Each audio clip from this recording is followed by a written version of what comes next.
Control लिखा।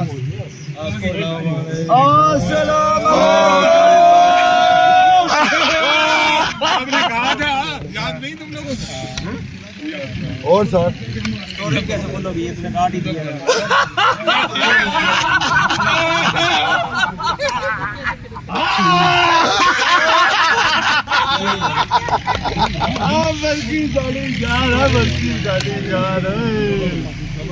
वो शेर भी सुनाए जो आपने लिखा था। अभी ये इधर आए जी, आप करें जी, अब आ जाइए। इधर मुँह करें चले जी। जी, शेर ये जी, जिस शेर। बंदे का जी इंतजार था ना जी, या फिर आप ही शेर आ रहा है, आ जा। वो हमारे काजी नूरुल इस्लाम शायर साहब आ गए हैं और इन्होंने एक शेर आज लिखा बरकी साहब के लिए खास तौर पर।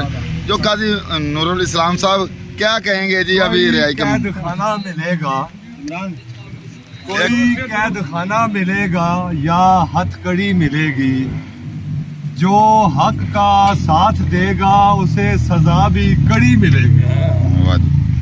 मैं सारे अजदहों से लड़ूंगा, सारे अजदों से लड़ूंगा पूरी बहादुरी से। पूरी बहादुरी से। खुदाए मूसा, क्या मुझे भी वो छड़ी मिलेगी?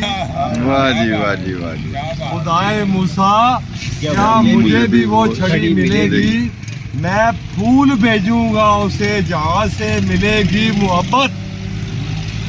मैं फूल भेजूंगा। मैं फूल भेजूंगा उसे जहाँ से मिलेगी मोहब्बत।